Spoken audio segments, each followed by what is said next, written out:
Je m'appelle Sarah De Vries, je suis soprano et j'interprète le rôle de Colombine. Moi, je suis Élise Beckers, je suis mezzo-soprano et j'interprète le rôle d'un homme qui s'appelle Pierrot.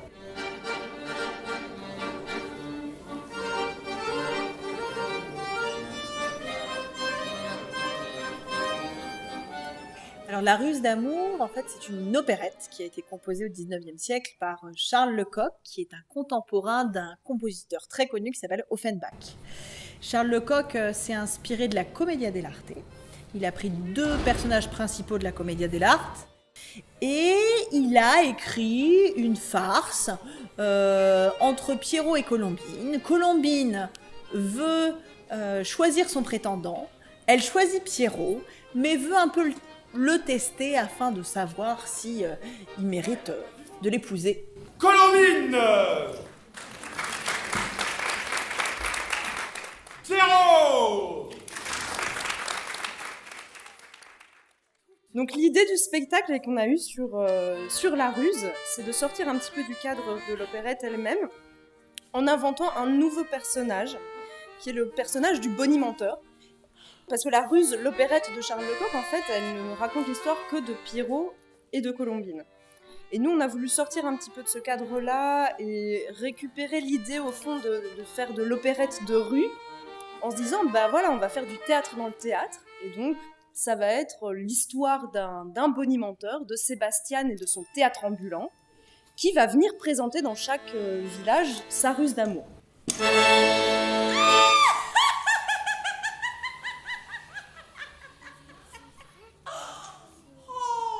Le pauvre Arlequin!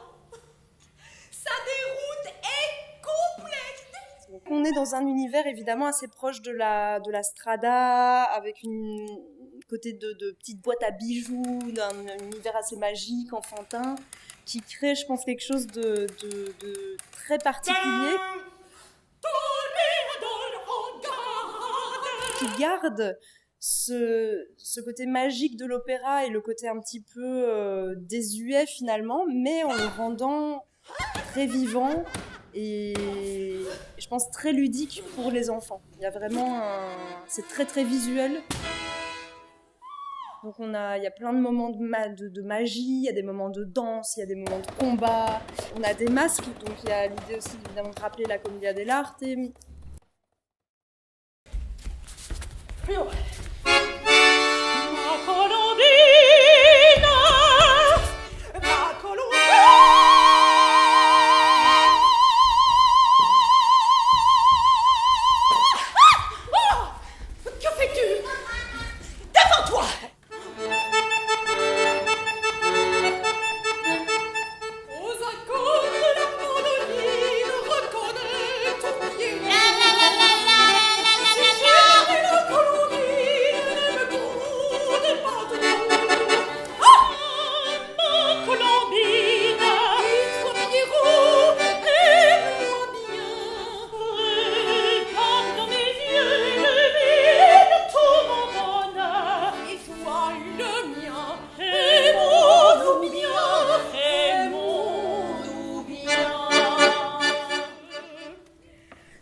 On avait envie d'emmener notre passion, qui est le chant classique, auprès de gens qui n'ont pas l'habitude d'écouter ce genre de musique. Et on avait envie de trouver une forme simple, qui soit assez légère au niveau du transport, du décor, etc., pour l'emmener dans tous les lieux culturels possibles. C'est-à-dire que ce soit des écoles, on peut même jouer dans la rue, on a joué à Bercy Village, et c'était à la base écrit, c'était une opérette écrite pour un orchestre, mais aussi adaptée pour un piano, et nous, on a eu l'idée de le faire pour l'accordéon, sachant que l'accordéon est ce qu'on appelle le piano du pauvre, même si il y a une sonorité magnifique et qu'on aime aussi ça, mais c'est un instrument qui est facilement transportable.